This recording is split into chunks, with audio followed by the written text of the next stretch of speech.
extra point by Destin Wilkins is good. 21-19 in this thrilling of a contest. It is Whitehouse on top of the Ennis Lions right now as Wilkins getting ready to tee it up, and the Lions dropping back their two deep men. Marcellus Hill standing at a 7-yard line. And here's a long driving kick, pushing the return man back to the 2, across the 10, across the 20, 25, across the 30 goes Andy Andrade, and he's going to get a very nice kick return out to the 34-yard line. So that's a return by Andrade of 32 yards, setting up good field position for the Ennis Lions. Yeah, that's not many times that you've seen Andrade back to receive a kick like that, but showed good speed. The thing about Wildcats kicker is while he's kicking the ball deep, he's kicking it on a low-line drive and allowing the Ennis Lions to get a lot of speed and return yardage coming through.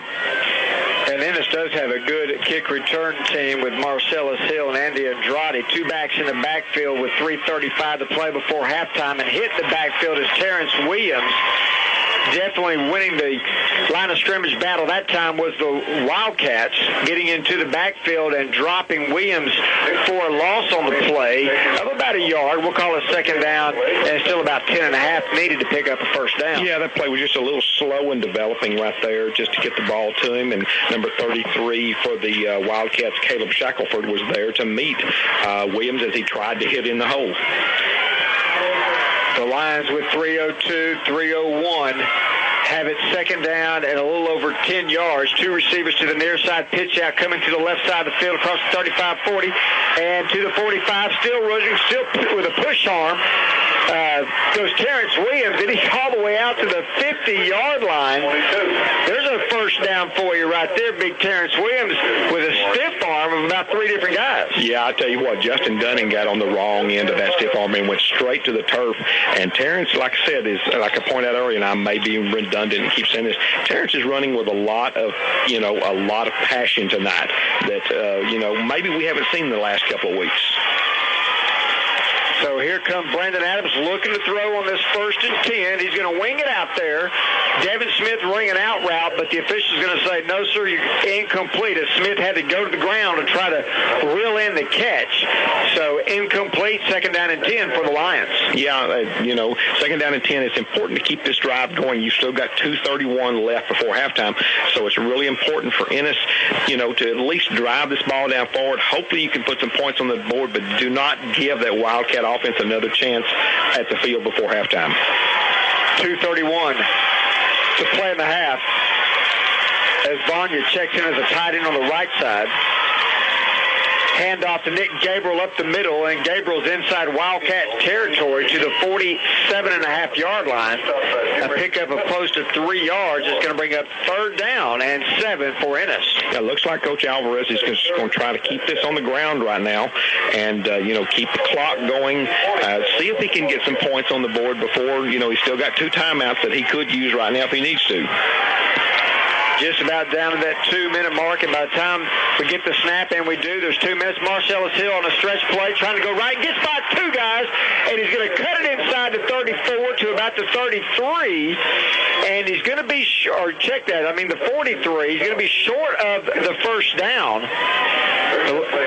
He's at the 43-yard line, so it is 4th down and 2. Looks like Coach Alvarez is going to go for this right here. Big 4th down play. Clock is still running, so important to try to pick up that first down right now. Yeah, the nose of the football now eked out to the 42, needing to get to the 40 on 4th down and 2. Big play. Nick Gabriel going right. Does he get the first down? It looks like he's not going to get it. Gabriel got a little push there, and his forward progress is going to be stopped just shy of the 40-yard line, which was the yardage distance that he needed to pick up the first down. Yeah, Reggie Long, the defensive back, came up and played his position and just kept that play from developing real good. 9 out of 10 times this year we've seen Nick Gabriel break that for a first down or real positive yardage. So now you're giving that Wildcat offense another chance at the ball at their own 41-yard line. And with 1:18, and we know with Pat Mahomes, it doesn't take long for him to get something stirred up there through the airways. And so here we go. Hold on to your hats. We've already had an exciting first quarter into the second quarter to this juncture, and now handoff Dunning hit right when he got to the line of scrimmage. Malik Jenkins, the Washington State University commit for the Ennis Lions, unloads on Dunning, and he'll be tackled right at the 41.5-yard line. Barely a half-yard gain. We'll still call it second down, and a long 9 needed to pick up the first down. Pump faking is Mahomes looking to throw. He's got pressure. He's rolling.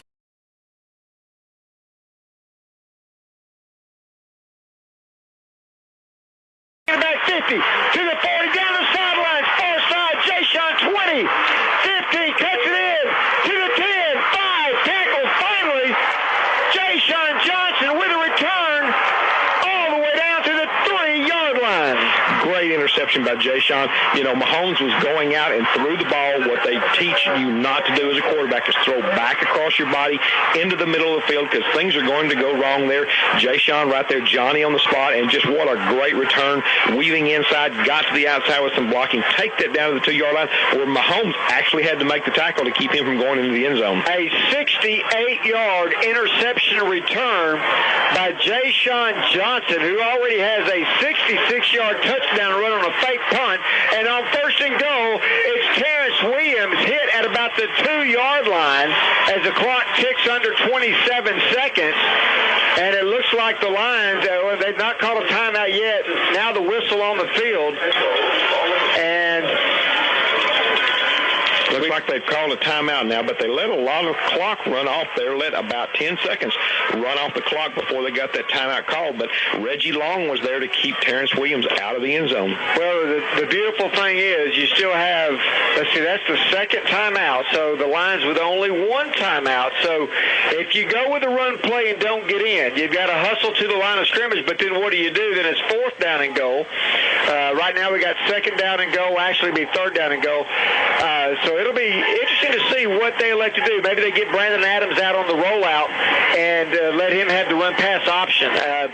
You just never know. What I think the play, if I'm going to make a prediction here, I think he's going to hit the quick hitter right up the middle with Nick Gabriel. Nick Gabriel has been your really effective back in these short yardage situations like that.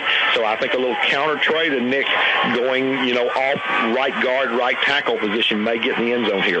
Well, you've got a point there, since Gabriel is the 2-point run artist for these Lions. He has 8 2-point runs. We're right at that distance where this is equivalent to a 2-point run.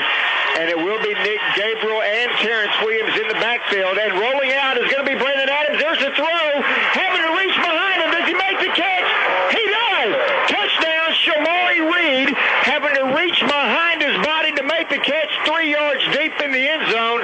And the Lions with the go-ahead touchdown with 16 seconds remaining before the half. Well, you called it, partner. You must have been in Alvarez's headset to say that Brandon was going to roll out and do something. Well, now the swinging gate and back into the kick formation. Alex Sanchez will set the tee down and see if he can tack on another point to expand on this lead. Here's the snap back to Adams. Sanchez is going to get his foot up and in it, and the kick is good with 16 seconds to play before the half. It's the Ennis Lions now on top with their second lead, 26-21 over Whitehouse. Back with more Lions football right after this. Ennis State Bank is a proud supporter of your Ennis Lions. With over $23,000 a year in scholarships for graduating seniors of Ennis High School, Ennis State Bank is working hard to help build a better Ennis for our kids. Since 1933, Ennis State Bank has been committed to serving and supporting the citizens of Ennis. They're putting the needs of their customers and Ennis first with the kind of service you can only get from your community bank. Ennis State Bank and the Ennis Lions, a winning combination. Go Lions! Ennis State Bank, the only bank in town that can call Ennis home. 815 West Ennis Avenue, member FDIC. You're listening to Ennis Lions football on 106.9 The Ranch.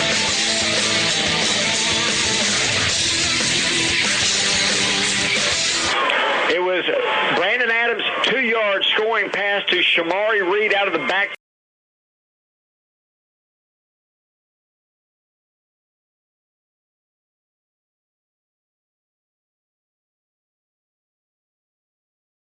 47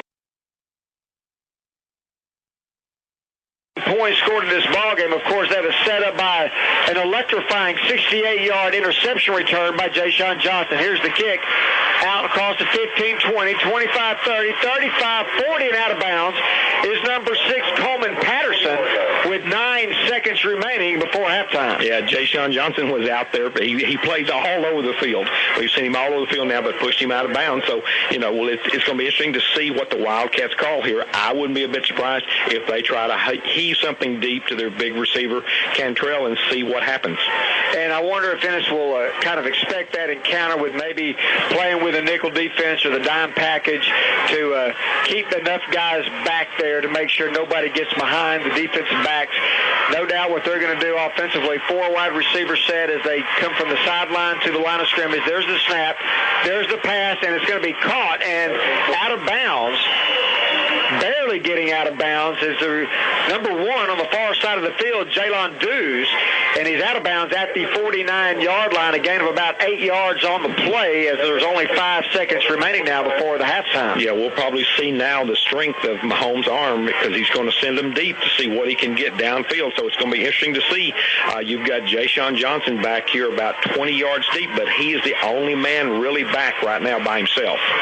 4 receivers set, and it's a 3-step drop looking to throw. Here comes the pressure. Mahomes is having to roll to the right. He's got a lot of pressure now. He's going to roll all the way back to the left. And there's a nice block on Lockhart still with the football now heaving it all the way to the end zone. And it's going to be caught.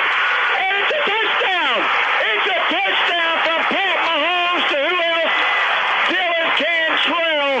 An unbelievable 51-yard hookup on a Hail Mary with no time left in the second quarter. Well, he threw the ball 48 yards of that 51, and Cantrell just fought the end zone down there. Andy Andrade, there was a lot of pushing and shoving going on there, but Mahomes with that 6'2" frame got up to the ball, and Mahomes put it where he needed to catch it and got the touchdown. And Cantrell's fight for that last yard and then to stretch the football over the goal line. As here's the final play of the second quarter, and it's an extra point from Destin Wilkins. We've reached halftime from Mesquite Memorial Stadium in an unbelievable game so far. Right now it's Whitehouse 28, Ennis 26. Stick around. We're going to take a breath and be back for the Citizens National Bank halftime show right after these messages. The Ranch is proud to be a part of Texas A&M football this season. Aggies just intercepted the ball and returned it out to the 5-yard line. You know what? I think they moved. That's a first down, Dave. It's offsides. That's a first down. It's offsides against Alabama. A&M did it. They just did it. Take a look at the Aggie faithful on the sophomore side of the field of that Aggie band. Lightning in a bottle in Tuscaloosa. This is your radio home for the Aggies. Texas A&M football is sponsored in part by Micro Title, Johnson Oil Company, Tiger Tote, and Teague Chevrolet.